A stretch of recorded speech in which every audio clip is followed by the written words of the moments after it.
ओम शांति।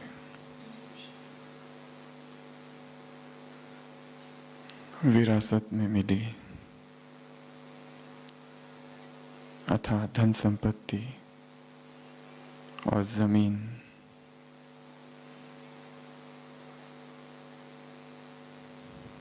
की वजह से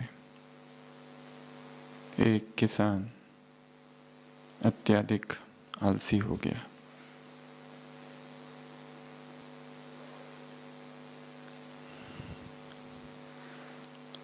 और उस आलस की वजह से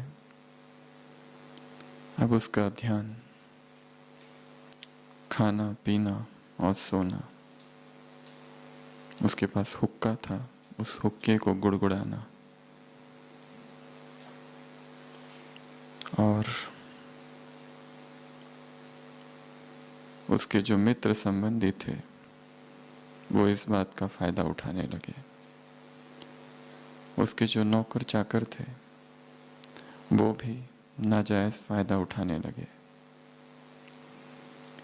एक दिन उसका मित्र उसके घर आया और उसने देखा ये क्या हो रहा है इस परिवार में। इतना सारा खेत खलियान सब कुछ है, परंतु सगे संबंधी सब उसको लूट रहे हैं, अराजकता फैली हुई है। वो मित्र उसे समझाने का प्रयत्न करता है परंतु कोई असर नहीं। किसान अपने आलस में डूबा हुआ है।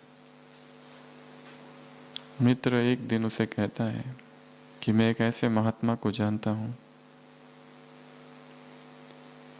जिसके पास एक ऐसा उपाय है कि तुम्हारी धन संपत्ति दुगुनी हो जाएगी, और बहुत सहज उपाय है। वो किसान उस महात्मा के पास जाता है। वो महात्मा कहते हैं हाँ ऐसा एक उपाय है, पर उसकी विधि है। वो उपाय है कि सूर्योदय से पहले एक हंस है, अगर तुम उस हंस को देख लो तो तुम बहुत अमीर हो जाओगे।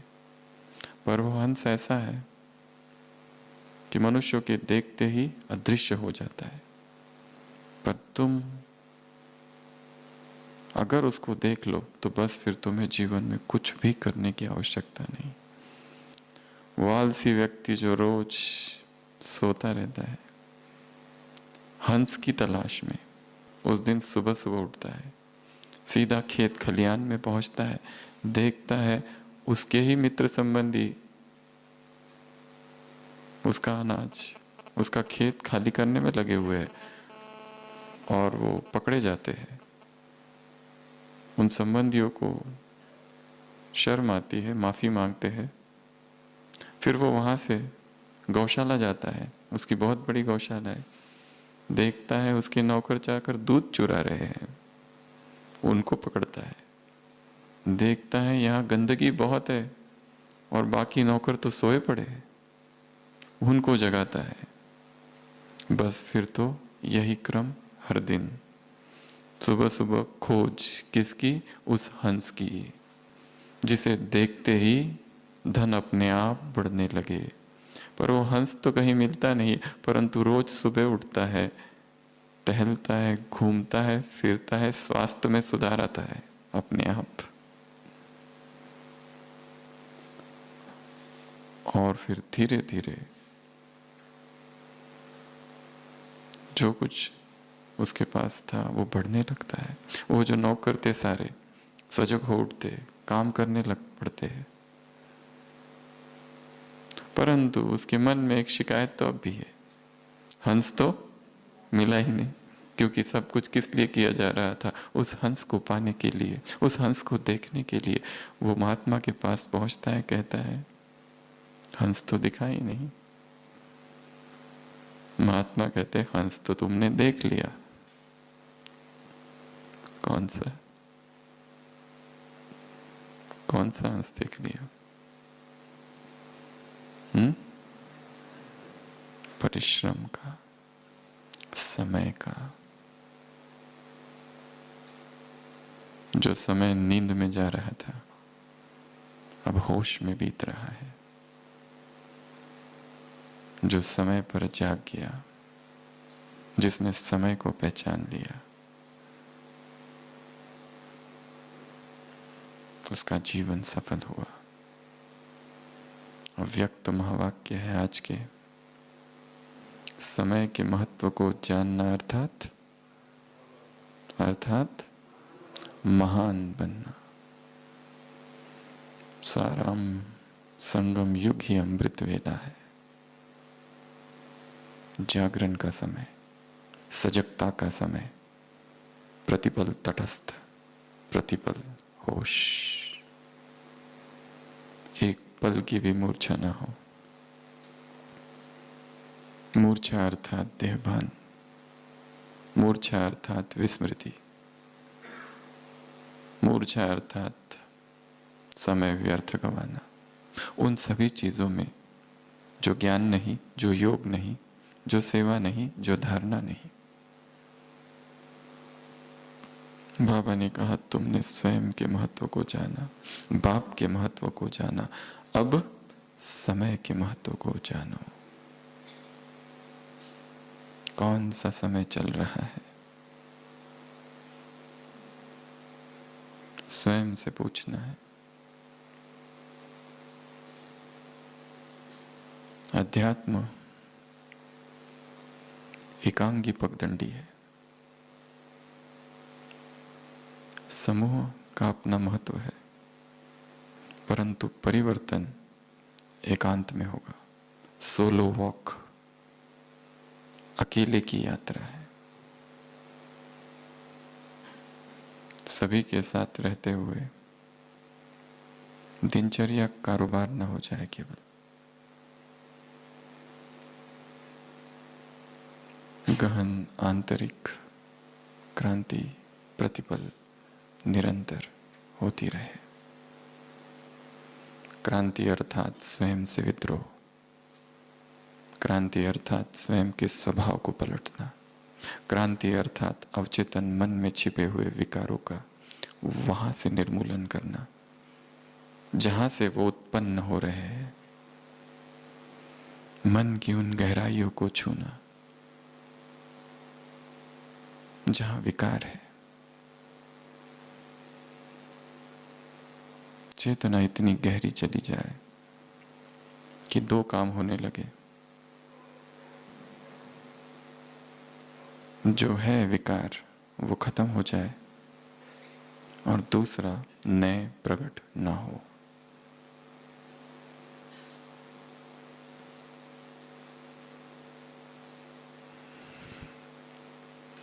तो आज की मुरली क्या कहा बाबा ने? समय, समय का महत्व। वरदान ही समय है क्योंकि वरदाता आया हुआ है। इस समय तुम वरदान से सजे हुए हो, वरदानों से चल रहे हो। एक बहुत सुंदर अभ्यास इस मुरली में है जो हम देखेंगे। पर इस समय में क्या क्या करना है, क्या क्या मिला है? हंस दिख गया है क्या? कि खोज चालू है?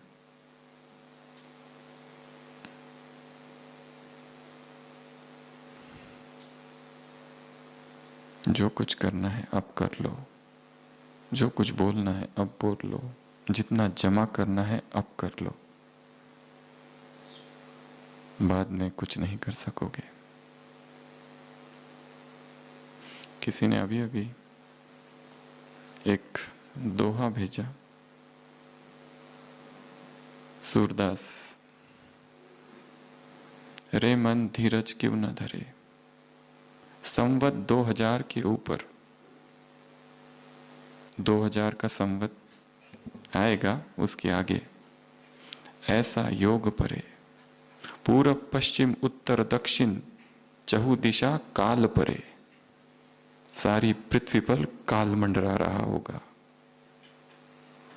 अकाल मृत्यु जगमाही व्यापे, सारे संसार में क्या व्याप रहा होगा? अकाल मृत्यु। सूरदास लिख रहे हैं प्रजा बहुत मरे, सहस बरस लगी सतयुग व्यापी, फिर सतयुग होगा। सुख की दशा फिरे, स्वर्ण फूल बन पृथ्वी फूले, धर्म की बेली पड़े, काल ब्याल से वही बचेगा जो हंस का ध्यान धरे। सूरदास हरि की यह लीला, टारे नाही टरे। शायद शास्त्र भी हमने ही लिखे होंगे कभी, जिन्होंने सारी सृष्टि चक्र का सब समय देखा और अनुभव किया। भविष्यवाणियां की गई समय के विषय में कि ऐसा समय आएगा, पूर्व पश्चिम उत्तर दक्षिण काल मंडराएगा और कोई नहीं बच सकेगा। किसी ने और एक चीज भेजी अभी थोड़ी देर पहले। मरीज डॉक्टर से पूछता है, डॉक्टर और क्या क्या करूं?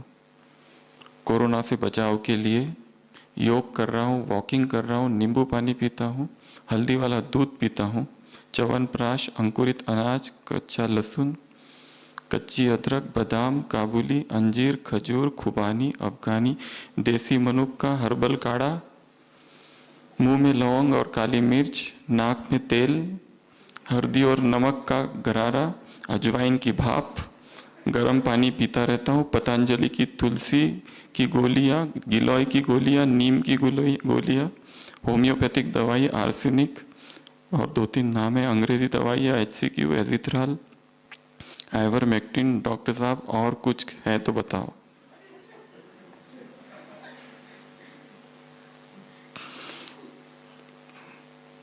डॉक्टर साहब उसको कहते पगले बस कर, नहीं तो अमर हो जाएगा।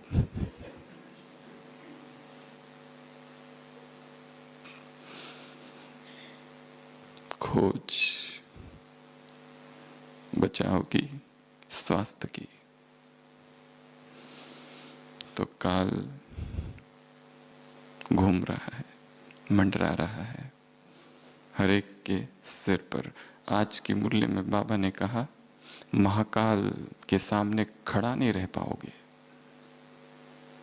बाप चाहे तो क्या नहीं कर सकता।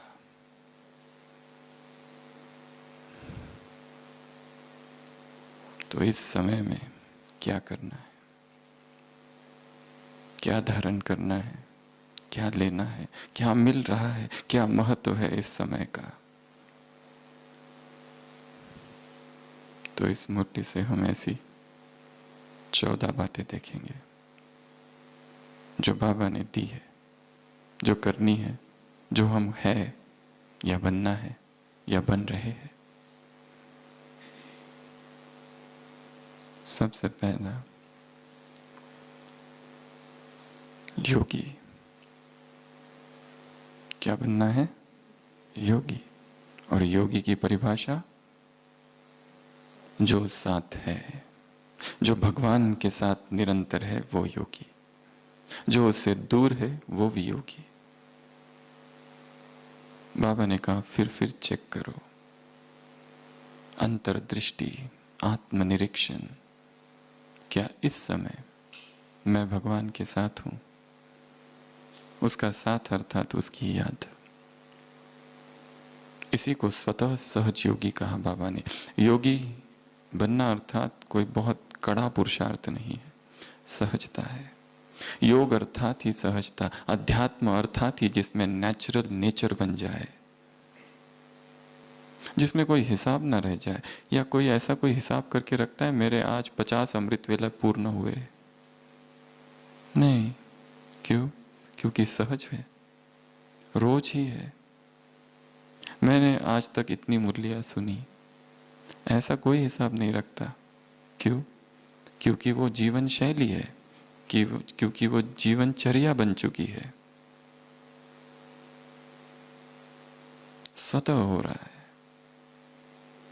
वैसे जो भी हम पुरुषार्थ करें वो ऐसा हो कि स्वतः होने लगे, सहज होने लगे। जो सहज है वही लंबा समय चलेगा। जो जबरन है, जो जबरदस्ती का है, जो खींचा तान के हो रहा है, वो लंबा नहीं चलेगा। इसके लिए कर्म महत्वपूर्ण नहीं है।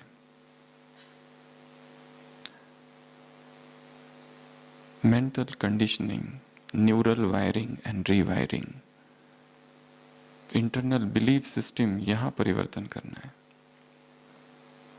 जबरदस्ती किसी को अमृत वेला उठाया जा सकता है, पर कितना दिन उठेगा? जबरदस्ती का कुछ भी लंबा समय नहीं चलेगा। जब उसकी मान्यता यहां से, मन से बदलने लगेगी, विचार बदलने लगेंगे, तो शरीर के जो सेल है उसको भी प्रभावित करेंगे। जो जो हम उसको आदेश देते हैं मन को, वो शरीर फॉलो करता है। या फिर कहे मन का एक एक संकल्प इस शरीर का जो जो सेल है, कोशिका है, उसको प्रभावित कर रहे। यहां भय है तो वहां भी भय घुसेगा और भय भय को आकर्षित करेगा, भय बीमारी को आकर्षित करेगा। वर्तमान समय संसार में 3 ही रोग है। एक कोरोना, दूसरा कमजोरी। जो भी आता है एक ही बात कहता है, क्या है तकलीफ? बहुत कमजोरी है। और तीसरा है भय। भय। मेडिकल कॉलेज में स्टडीज की गई थी। देखा गया जब मेडिकल कॉलेज में कोई विद्यार्थी आता है और जब पेट की बीमारी के बारे में पढ़ता है, तो तब उसी समय उसे पेट में बीमारी होने लगती है कुछ कुछ। जो जितना ज़्यादा पढ़ता है और उसको लगने लगता है ये तो मुझे भी होता है, मुझे भी होता है, मुझे भी होता है, और उसको वो सारे लक्षण आने लगते हैं। अंदर ही मन स्वीकार करने लगता है वो स्टूडेंट सारे। जब साइकेट्री की किताब हाथ में आती है, उसमें जो जो बीमारियां होती है, हर व्यक्ति, हर स्टूडेंट ये सोचता है ये तो सब मुझे हो रहा है। नींद नहीं आना, बेचैनी, भय, सब कुछ जिन जिन बीमारियों का उसमें वर्णन है। स्प्लिट पर्सनैलिटी, दूसरों को कुछ दिखाता हूं, अंदर हूं कुछ। ये सब देखा गया है। और जो जो मन में होता है फिर वो शरीर में होने लगता है। शरीर में बीमारी बहुत बाद में आती है, मन में बहुत पहले प्रवेश कर जाती है।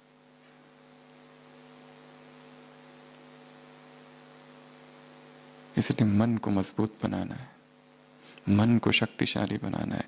एक शक्ति का कवच धारण किए हुए हो मन में, जिसमें इस संसार का कोई कीटाणु प्रवेश नहीं कर सकेगा। फिर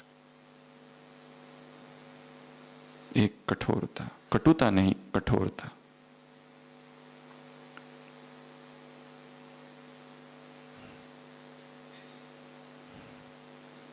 इमोशंस एंड सेलुलर मेटाबॉलिज्म, कोशिकाओं में जो कुछ रासायनिक क्रियाएं हो रही है, इनका संबंध इमोशन से है। 2 व्यक्ति समान भोजन खाते हैं, फिर भी दोनों को अलग अलग न्यूट्रिशंस मिलता है, क्योंकि न्यूट्रिशन डिपेंड्स अपॉन इमोशंस। कौन किस भाव दशा में उस भोजन को स्वीकार कर रहा है? भय से स्वीकार कर रहा है, लालच से, हबच से, अनासक्त वृत्ति से। भाव दशा क्या है? समर्पण है या दोष दृष्टि है? बेचैनी है, कंप्लेंट है। उस आधार से उसे उस भोजन से पोषण मिलेगा।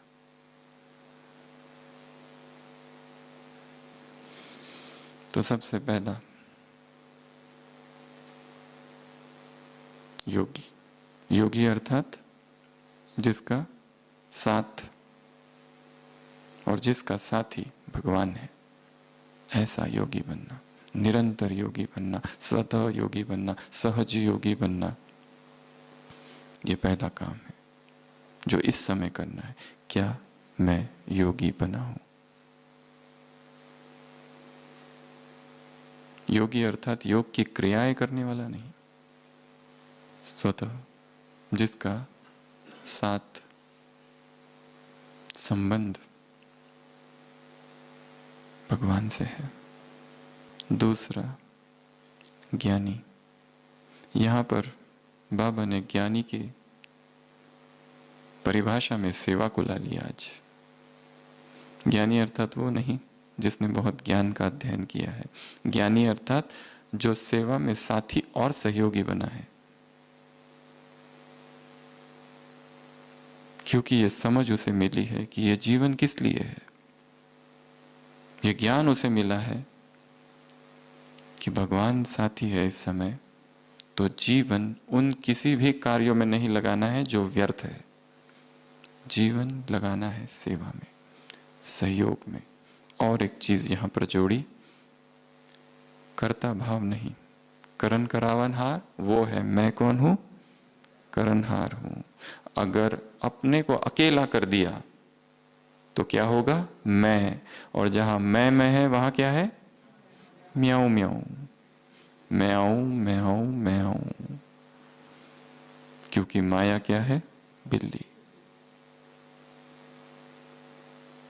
मैंपन, ये बाधा है सेवा में। एक व्यक्ति जाता है अपने विद्यार्थियों को लेकर किसी प्रदर्शनी में, देखता है वहां पर तीरंदाजी का एक खेल है, जो जीतेगा उसे पुरस्कार। उसे अपने विद्यार्थियों को प्रभावित करना है। वो कहता है देखो मैं कैसी बाजी लगाता हूं।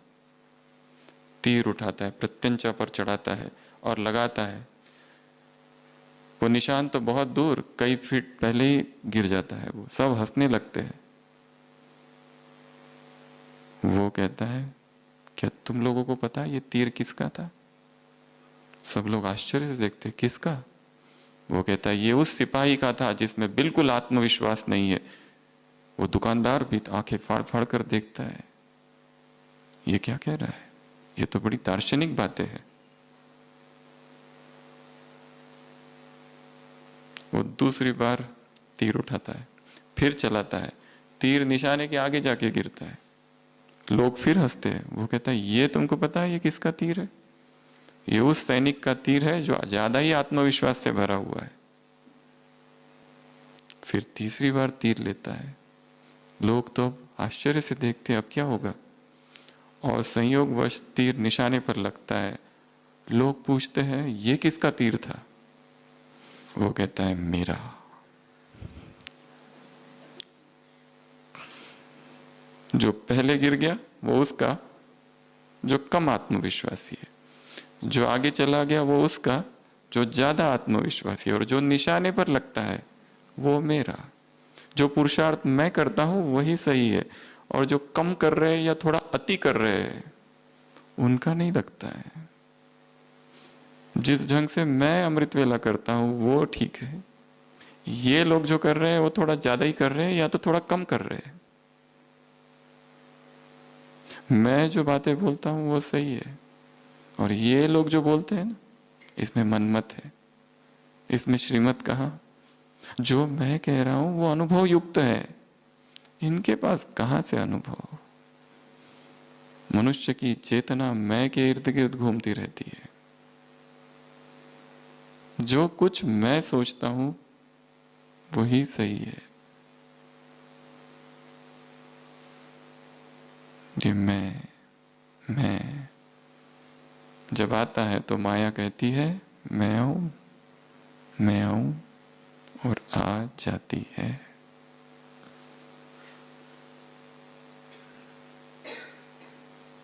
तो ज्ञानी अर्थात सेवाधारी, ज्ञानी अर्थात स्नेही, ज्ञानी अर्थात सहयोगी साथी, ज्ञानी अर्थात मैंपन नहीं, ज्ञानी अर्थात निमित्त।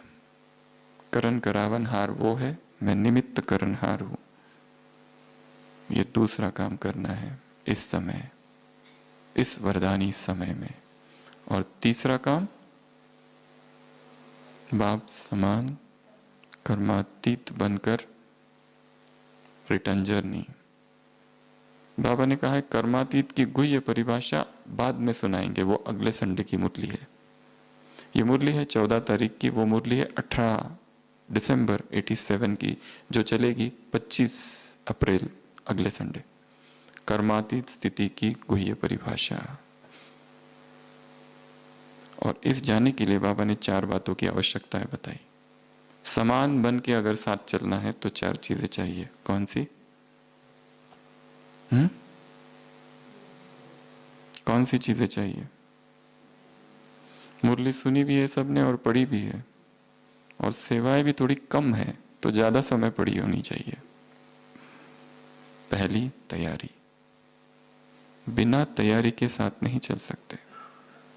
दूसरा, समानता, हाथ और साथ। समानता ही हाथ और साथ है। तीसरा, बहुत काल का पुरुषार्थ। और चौथा, अब वो अगर अब साथी नहीं है तो साथ कैसे चलेंगे? ये 4 चीजें हैं कर्मातीत के लिए। कर्मातीत अर्थात जो अभी साथ है। कर्मातीत बनना अर्थात उसकी तैयारी अभी हो। कर्मातीत बनना अर्थात लंबे समय का पुरुषार्थ। और समानता, तो ये अब करना है। बाबा ने कहा ये 3 विशेषता है, अगर ये 3 विशेषता आप धारण नहीं की तो ब्राह्मण जीवन की जो भी प्राप्ति है उन सब से वंचित रह जाओगे। ये समय है, लंबे समय का पुरुषार्थ चाहिए, लॉन्ग स्टैंडिंग एफर्ट। 1 दिन का नहीं, 2 दिन का नहीं, 1 हफ्ते का नहीं, 1 मास का नहीं, 6 मास का नहीं, 1 साल का नहीं, कई सालों का, ताकि वो पक्का संस्कार बन गया हो, सहज हो, जिसमें सहजता हो। तैयारी, साथ अभी रहना है तो साथ चल सकेंगे। संपन्न संपूर्ण बनकर साथ चलना, ये अभ्यास है, ये पुरुषार्थ है। तो ये तीसरी बात। चौथी, सर्व प्राप्तियां। बाबा ने कहा भंडारे खुले हैं, अखूट है, जिसको जितना चाहिए वो ले सकता है। यथाशक्ति कुछ भी नहीं दिया है, सब कुछ दिया है, प्राप्तियां। और बाबा ने अपने स्वरूप बताया। बाबा क्या क्या है इस समय? बाबा क्या क्या है? दाता है, विधाता है, वरदाता है, भाग्य विदाता है, रहम दिल है, भोलानाथ है, महाकाल लास्ट में और कौन है? सर्व संबंधी है, अनजान है, अनजान रहता है, होमवर्क देता है बाद में पूछता भी नहीं है किसने किया किसने नहीं किया, बहुत ज्यादा ही रहम दिल है। परंतु चित्रगुप्त अभी गुप्त है।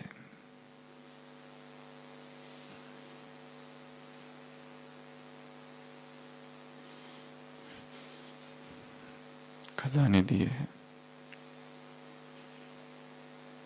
और ये खजाने पार्टी से मुलाकात, कोई लूट नहीं सकता, अविनाशी है, कोई छीन नहीं सकता, सर्वशक्तियां। खजानों का चिंतन करना है बैठकर एकांत में, रोज थोड़ा थोड़ा चिंतन।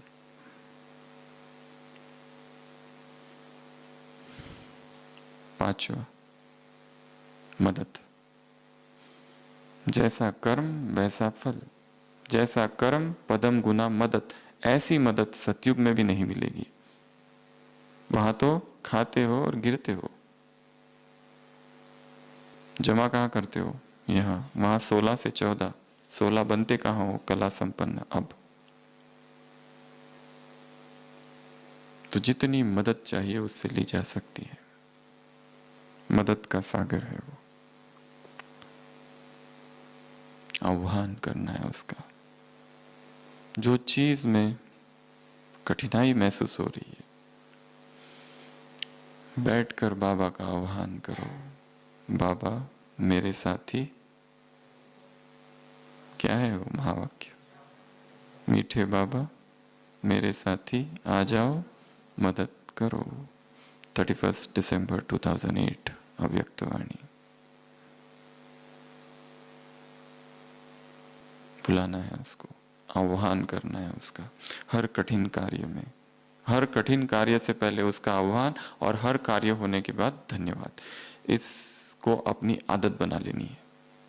कोई भी कार्य करने से पहले, कोई भी सेवा करने से पहले, रोटी बनाने से पहले, कपड़े धोने से पहले, कोई भी सेवा हो, कोई भी गाड़ी चलाने से पहले, सिलाई करने से पहले, भोजन बनाने से पहले आह्वान और काम होने के बाद शुक्रिया। इसको संस्कार, इसको एक प्रोग्राम बनाना है, मेंटल प्रोग्राम। जैसे प्रोग्राम बन जाता है तो अपने आप काम करता है, फिर हमें कुछ नहीं करना पड़ता है, अपने आप काम करेगा वो, ऑटोमेटिक, स्वतः। कुछ भी करने से पहले आह्वान और खत्म होने के बाद शुक्रिया, थैंक यू।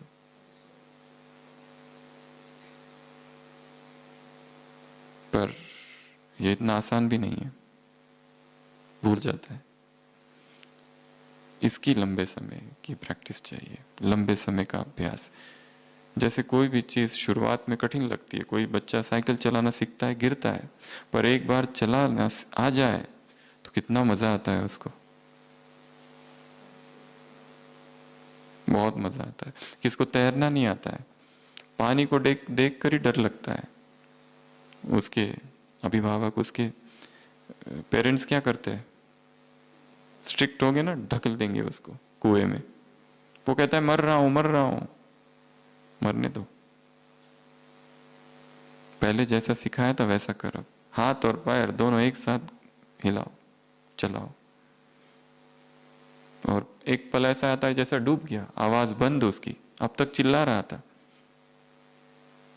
और अचानक ऊपर से पिताजी देखते क्या हुआ, गया क्या? परंतु वो फिर बाहर निकलता, कहता है मुझे तैरना आ गया। क्या किया था? छोड़ दिया था उसको अकेले, सीख गया। प्रैक्टिस वैसी ये सूक्ष्म प्रैक्टिस है। वो फिजिकल एक्सरसाइज है, ये मेंटल एक्सरसाइज है। वो फिजिकल ड्रिल है, ये मेंटल ड्रिल है। और कोई भी ड्रिल पहले करो तो बहुत मुश्किल है। पहले पहले शुरुआत में कोई एक्सरसाइज करना चालू करता है, उसको लगता है ये एक्सरसाइज तो मुझे थका रही है। शुरुआत में कोई भी व्यायाम व्यक्ति को थकाता है, बाद में वही व्यायाम उसे शक्ति देने वाला बन जाता है, परंतु शुरुआत में थकाएगा। सारे मसल्स में पेन होता है, व्यक्ति सोचता है इसको छोड़ दो, झंझट की मोल ली, परंतु धीरे धीरे वो दर्द गायब हो जाता है और फिर उससे शक्ति आने लगती है। उसी तरह ये अभ्यास भी शुरुआत में कठिन है, परंतु धीरे धीरे फिर ये शक्ति देने लगेगा, क्योंकि सारे दिन भर कुछ ना कुछ तो काम हम कर ही रहे हैं। छोटे से छोटे कार्य में आह्वान और लास्ट में शुक्रिया। और ये काम कभी पहला भूलेगा, कभी दूसरा भूलेगा, कभी दोनों भूल जाएंगे, पर तुम्हें उन राहों पर चलना है जहां गिरना और संभलना है। भूल गया, अभी फिर से करो। दूसरा काम है, उसमें फिर से प्रयास करो। आह्वान शुक्रिया, आह्वान शुक्रिया, आह्वान शुक्रिया। कितने हो गए? 5 काम। पहला, योगी बन जाना, अर्थात उसको साथी बना लेना। दूसरा, ज्ञानी बन जाना, अर्थात उसके कार्य में साथी और सहयोगी और उसको साथ रख लेना। तीसरा, संपन्न समान कर्मातीत, लंबे समय का अभ्यास, तैयारी, साथ रहना और समानता। चौथा, प्राप्तियां। पांचवा, मदद, पदम गुना मदद। छठवा, बोझ। क्या करेंगे संगम युग पर? बोझ का दे दो, ऑफर करो। बाइबल में जीसस क्राइस्ट कहता है, come ye all that labour and I shall give thee rest. आ जाओ वो सभी जो मेहनत कर रहे, पुरुषार्थ कर रहे हैं, मैं तुम्हें आराम दूंगा। आ जाओ। जो थक गए, बाबा जानते हैं थकी हुई भटकी हुई आत्मा है द्वापर से, क्या कहा मुरली में आज? बहुत भटके हैं, बहुत थक गई है, थकान है, स्पिरिचुअल फटीक। आ जाओ, और उसमें से बोझ लिए है अध्यात्म अर्थात हल्कापन। स्पिरिचुअलिटी स्टेट ऑफ रिलैक्सेशन है, तनाव वाली स्थिति नहीं है अध्यात्म। जैसे किसी व्यक्ति को हम देखते हैं, वो हमारे जान पहचान का है और उसका नाम हमें पता था पर अब याद ही नहीं आ रहा है। 1 साल के बाद मिला है, पूरा पता था उसके साथ कितना समय बिताया था, सामने है और वो बात भी कर रहे हैं और हम भी उससे बात कर रहे हैं, पर मन ही मन सोच रहे इसका नाम क्या है, इसका नाम क्या है, इसका नाम क्या है। जोर लगा रहे बुद्धि पे और जितना जोर लगा रहे उतना याद नहीं आ रहा है, और सोच रहे क्या करूं, कैसे, इसको पूछ भी तो नहीं सकते। वो तो हमें अपने नाम से पुकार रहा है, हमारे नाम से, और हम उसको कहे कि मैं तेरा नाम भूल गया। और कोशिश कर रहे, और कोशिश कर रहे, वो चला गया, आप तो ध्यान में ही बैठ गए, बाबा क्या है उसका नाम, फिर भी याद नहीं आ रहा है। तनाव वाली स्थिति है। अब छोड़ दिया, जाके कोई गीत सुना, थोड़ा टहलने चले गए, कोई गीत गाने ही लगे, या भोजन ही करने बैठ गए, या किसी से और से बात करने लगे, इसको छोड़ दिया बिल्कुल, और अचानक उसका नाम याद आ गया। क्यों? पहली अवस्था में क्यों नहीं आया? तनाव युक्त अवस्था थी, वो टेंशन वाली अवस्था थी, नैरो हो रही थी चेतना, वहां पर संकीर्ण हो रही थी। यहां रिलैक्सेशन, रेस्टिंग, अध्यात्म अर्थात रिलैक्सेशन, अध्यात्म अर्थात रेस्टिंग माइंड, अध्यात्म अर्थात विश्रांति, तनाव नहीं। बोझ क्या कर दो, दे दो उसको। छठवा, सातवां, चाबी, खजानों की चाबी तुमको अब मिली है, बार बार लगा के लगाया करो। आठवां, झूला, क्या मिला है तुमको? कौन से झूले मिले? झूला अर्थात मौज, सुख, शांति, आनंद, खुशी, प्रेम, शक्ति, या अपना झूला खुद निर्माण कर लो। और कोई भी क्रिया स्थूल में करो। अगर यहाँ कुटिया के बाजू में झूला है ना, उसमें बैठ के देखो, और फिर वहां बैठे बैठे अनुभव, ये किसका झूला है? खुशी का, शक्ति का, शांति का। अशांत मन है जिस झूले पर मैं बैठा हूं, अब स्थूल झूला है, पर स्थूल पर ही बैठकर सूक्ष्म की अनुभूति होती है। सीधा मैं झूले में झूल रहा हूं, अनुभूति नहीं होगी। पहले स्थूल, फिर सूक्ष्म झूला, उसके बाद में टचिंग। बाबा क्या करते हैं? संगम युग पर बुद्धिमानों की बुद्धि बन, आत्माओं को टच करता है तुम्हारे द्वारा। नाम तुम्हारा होता है, काम उसका। हम सोच रहे वाह क्या भाषण दिया मैंने, क्या कोर्स कराया। अरे बुद्धू, टचिंग ऊपर से हो रही है, तुम कुछ नहीं कर रहे हो। बाबा टचिंग कराता है संगम युग पर। इसलिए अभ्यास करना है मुख खोलने का, वो कर देगा बाकी काम। तुम केवल बोलो, बाकी आगे वालों को क्या करना है मैं देखूंगा।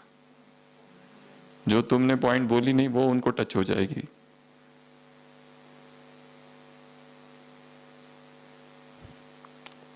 उसके बाद 10वां, छत्र छाया। क्या करेगा तूफान जब तुम छत्र छाया में हो?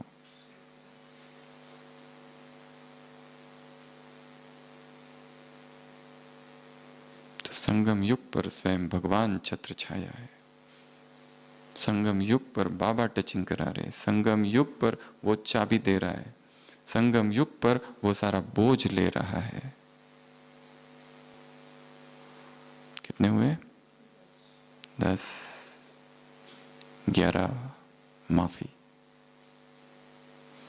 कड़े से कड़ी भूल क्यों ना की हो, संगम युग में क्या फायदा है? माफी मिलेगी, परंतु विद कंडीशन।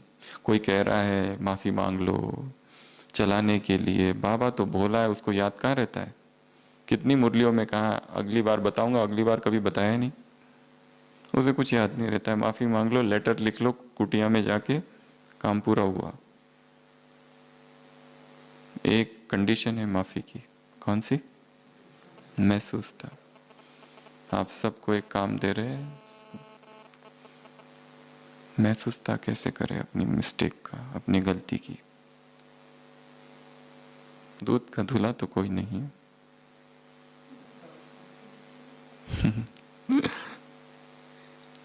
पहले भी सुनाया था ना। हर एक को अपने कर्मों का पता है जनाब, ऐसे ही गंगा में भीड़ नहीं। हर एक को अपने कर्मों का पता है, हर ब्राह्मण को अपने कर्मों का पता है, ऐसे ही कुटिया में खतों का ढेर नहीं।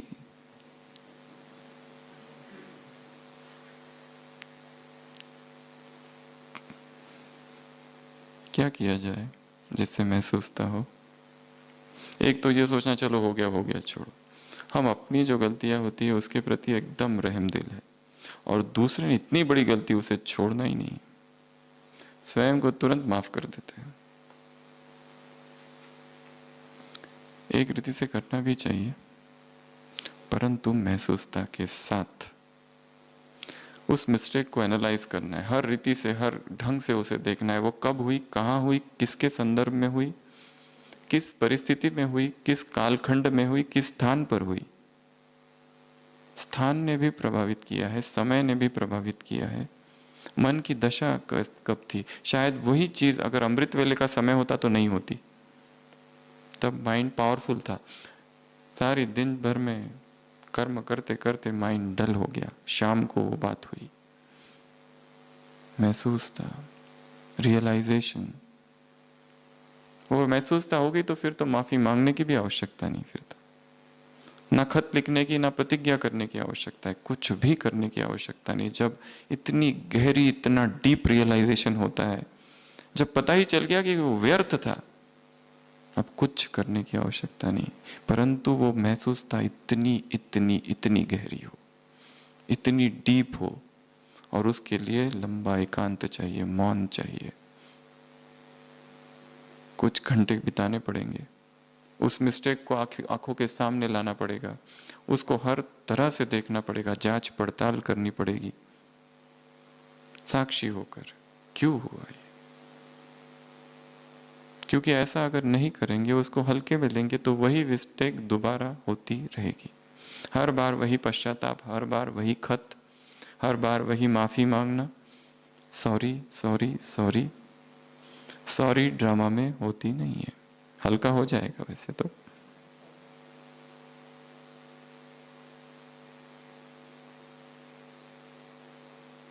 तो 11वीं बात जो संगम युग के समय में होती है वो है सॉरी, माफी। परंतु महसूस करना है, कुछ अमृत वेले डिवोट करने पड़ेंगे। चलो ये काम करते हैं कल से, अगले सोमवार से अगले रविवार तक अपने जीवन की एक एक मिस्टेक को अमृत वेले के समय, केवल बाकी समय नहीं, दिनचर्या में नहीं, केवल अमृत वेले के समय, वो भी बीच में अमृत वेले के, जब हमारी अत्यधिक साक्षी अवस्था होती है, अपने जीवन की सारी घटनाओं को देखना साक्षी होकर कि ये जो हुआ ये क्यों हुआ, कैसे हुआ, केवल देखना और लौट के वापस आ जाना। फिर अमृत वेला जो कुछ प्रयोग करते हैं वो चालू, बीच में करना, देखना और वापस लौट आना। अगर उसमें ही इन्वॉल्व होते रहे तो फिर उसका प्रभाव अब भी स्थिति में हो जाएगा, आइडेंटिफाई हो जाएंगे उसके साथ, वही परिस्थिति जो 10 साल पहले थी, वही दुख अब प्रकट हो जाएगा। इसलिए अमृत वेले याद करना है उसको, परंतु साक्षी होकर देखना है, दूर से देखना है, हर तरफ से देखना है, ये हुआ, मैंने ये किया, वापस लौट आए और फिर से अमृत वेला चालू, सकाश दे रहे, जो कुछ कर रहे, बाबा से बात कर रहे, वो बीच में काम करना है। तो उसका जो प्रभाव है वो अभी अगर दिनचर्या में उसको याद करो तो तुरंत आंसू आ जाते, इतनी दुख भरी घटना है, क्योंकि आइडेंटिफिकेशन हो जाता है उस घटना के साथ, वही स्थिति फिर प्रकट हो जाती है। इसलिए दिन में नहीं करना है ये काम, जब परम साक्षी भाव है और वो जो अमृत वेला ही होता है और जो बीच का समय है उसके बीच में 7:30 4:30 से 4:35 4:40 तक या 4:15 से 4:20 तक, वो 5 मिनट उस घटना के अंदर घुसना है, देखना है उसको और वापस निकल के आ जाना है रोज रोज रोज। तो उस घटना का जो अवचेतन मन पर प्रभाव है, जो रिसेप्टिविटी है, वो कम होती जाएगी। नहीं तो जीवन में हुई घटनाओं को अब भी कोई याद करे, मधुबन में बैठे बाबा के सामने और याद करे, जवान बेटा था मर गया, एक्सीडेंट हो गया, 10 साल हो गए, अब भी याद करो तो आंसू आ जाते हैं, क्योंकि दुख से विमुक्त नहीं हुए हैं। बहुत गहराई में अवचेतन में समाया हुआ है। किसी ने धोखा दिया, समाया हुआ है। किसी ने झूठे आरोप लगाए, उसके प्रति घृणा नफरत अब भी है। ये हमने ही कोई ऐसी गलती कर दी जो श्रीमत विरुद्ध थी, उसका प्रभाव चेतना पर गहरा है। उस प्रभाव को कम करने के लिए उसी घटना को रोज रोज देखना और वापस आ जाना, जैसे वेल्डिंग कर रहे, हील कर रहे हैं उसको, फिर उसका प्रभाव होना कम हो जाएगा और धीरे धीरे उसकी विस्मृति और सबकॉन्शियस माइंड से वो मेमोरी डिलीट होती जाएगी, वो सेलुलर मेमोरी, बायोलॉजिकल मेमोरी खत्म हो जाएगी। फिर वो घटना याद भी आ जाएगी तो उसका हम पर उस समय दिन भर में भी प्रभाव नहीं होगा। फिर ये सूक्ष्म मन की साइकोलॉजी है। हम उस घटना से भागते हैं और जब याद करते हैं तब दुखी होते हैं, फिर उसको भूलते, दबा देते, वो दब जाती है, उसके ऊपर 100 पड़ते हैं, सेवा, ज्ञान, योग, तपस्या, प्रोग्राम, कोर्सेस, मीटिंग्स, पर वो तो नीचे अभी भी दबा है। जब भी वो बाहर आएगा वो 99 नीचे चले जाएंगे, वो सबसे टॉप पर चला जाएगा और उसका वही प्रभाव होगा जो उस समय हुआ था। इसलिए देखना, लौट के आ जाना बस, या उसमें माफी मांग लेना या खुद को माफ करना, जो कुछ करना है वो उस समय करना। तो माफी, उसके बाद सॉरी के बाद 12वां थैंक यू। क्या पुरुषार्थ बताया आज की मुरली में विदेशियों को? हर एक के प्रति थैंक डे है ये संगम, हर एक के प्रति धन्यवाद। जिसने हमें जीवन में मदद की है, जिसने मदद नहीं की है उसका ज्यादा धन्यवाद। जिसने कुएं में फेंक दिया, ढकेल दिया, उसी ने तो तैरना सिखाया। जो प्यार करने वाले वो कभी तैरना कभी नहीं सिखा सकते, वो तो छाती से चिपका के रखेंगे, तुझे कुछ हो गया तो चोट नहीं लगने दूंगी मुझे। ऐसी माएं कभी अपने बेटे को इंडिपेंडेंट नहीं बना सकती। शुद्धोसी बुद्धोसी निरंजनोसी मदालसा बच्चे को सिखा रही है, अभी तो पालने में है, उसे क्या बता रही, तुम शरीर नहीं हो, तुम आत्मा हो। शुद्धोसी बुद्धोसी निरंजनोसी संसार माया परिवर्जितोसी, हे आत्मा। उस बच्चे से बात करती है, देखो कैसी माँ है, पालने में है बच्चा, उसको तभी से बता रही कि संसार की माया में है, तुम फंसना नहीं। और दूसरी माँ क्या करती है, पकड़ के रखती है, मेरा मेरा बेटा, कुछ नहीं होना चाहिए। ये उसे वैराग सिखा रही है बच्चे को।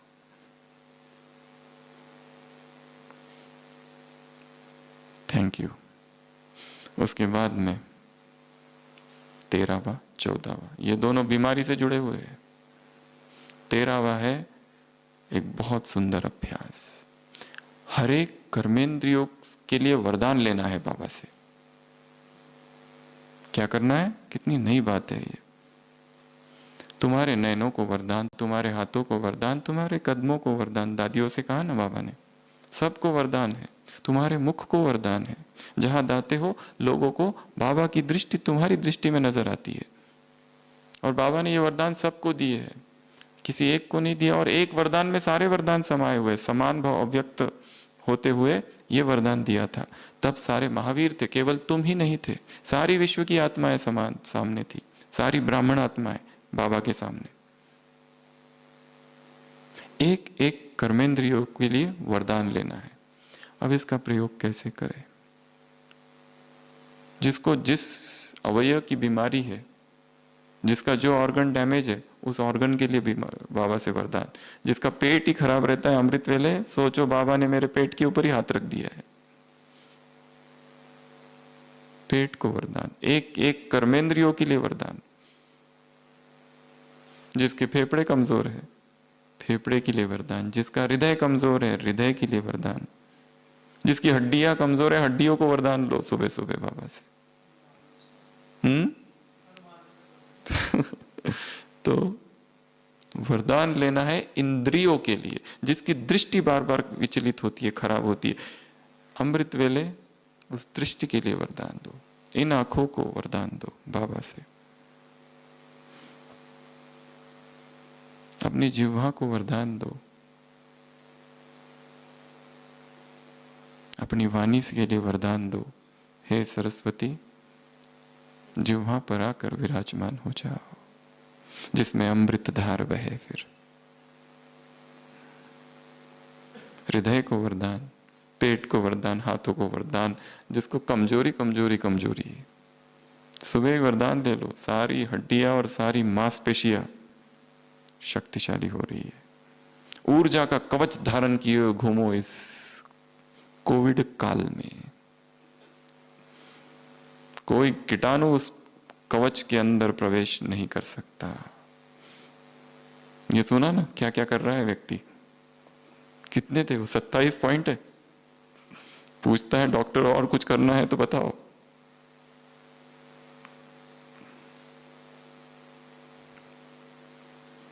विधि कुछ और ही है, पर बीमारी से बचने की इनमें से कोई भी नहीं है।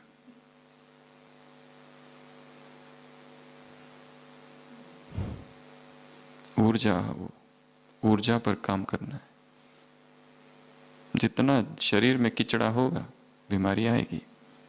जितना शरीर किचड़े से मुक्त होगा बीमारी स्वतः नहीं आएगी। वही मार्ग है। क्या इसमें डाला जा रहा है? 14 अप्रैल की मुरली थी अभी अभी, जिसमें बाबा ने कहा था पैराग्राफ नंबर 2, मन को क्या कर दो? मंदिर बना दो। जैसे वहां चित्र होते हैं, तुम्हारे अंदर दैविक गुण हो। जैसे वहां सुगंध होती है, तुम्हारे मन में सुगंध हो। अपने मन में दैवी गुण। तो शरीर को मंदिर, मन को मंदिर और शरीर को भी मंदिर बना देना है।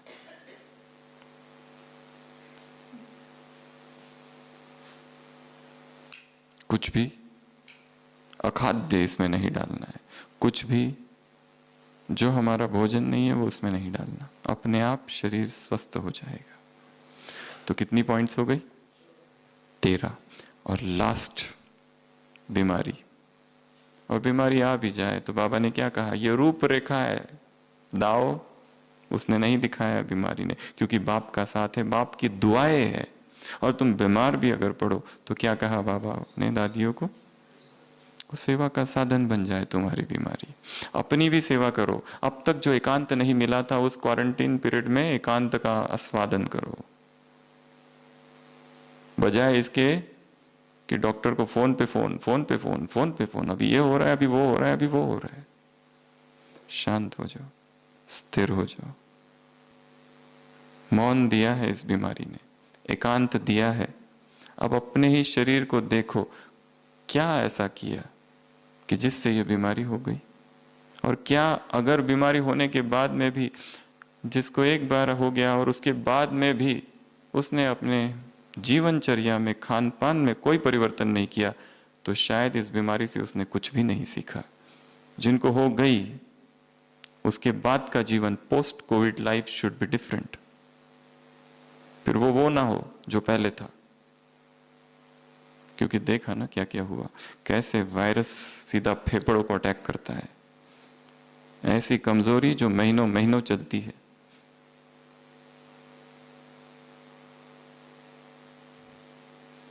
ब्रेथलेस हो जाता है पेशेंट, सांस ही नहीं ले पाता है। हॉस्पिटल में 28 पेशेंट्स हैं, 80% को ऑक्सीजन चालू है, हाई फ्लो। किसी को 10, किसी को 15 लीटर, किसी को 4, किसी को 3।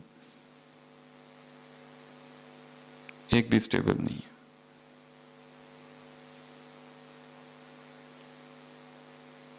तो बीमारी को भी साधन बनाना है सेवा का, स्वयं की सेवा का। संकल्प करना है उसी पीरियड में कि इससे निकलने के बाद फिर शक्तिशाली होंगे। कुछ ऐसा परिवर्तन करेंगे जीवनचर्या में, दिनचर्या में, रात्रिचर्या में, भोजनचर्या में कि जो अब तक नहीं किया था, ताकि वो इम्यूनिटी बढ़ जाए। तो कितनी बातें हो गई? 14। ये कब करनी है?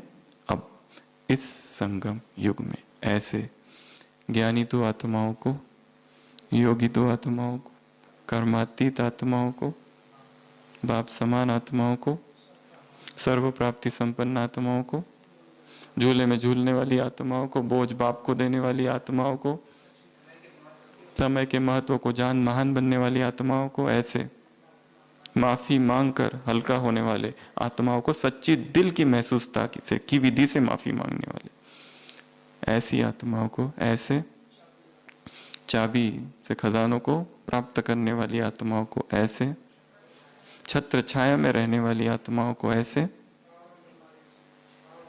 बीमारियों को भी सेवा का साधन बनाने वाली आत्माओं को, ऐसे हर कर्मेंद्रियों को वरदान देने वाली, अपनी ही कर्मेंद्रियों को अमृत वेला वरदान दे दो। जिस इन अवयव में, शरीर के अंग प्रत्यंग में सबसे ज्यादा बीमारी है, दर्द है, उसी अवयव को, उसी अंग प्रत्यंगों को अमृत वेला वरदान दो बाबा से। थैंक्स डे मनाने वाली आत्माओं को, ऐसे बाबा का आह्वान और फिर कर्म के बाद शुक्रिया करने वाली आत्माओं को, बाप दादा का याद प्यार, गुड नाइट और नमस्ते। हम रूहानी बच्चों की रूहानी बाप दादा को याद प्यार, गुड नाइट और नमस्ते। ओम शांति।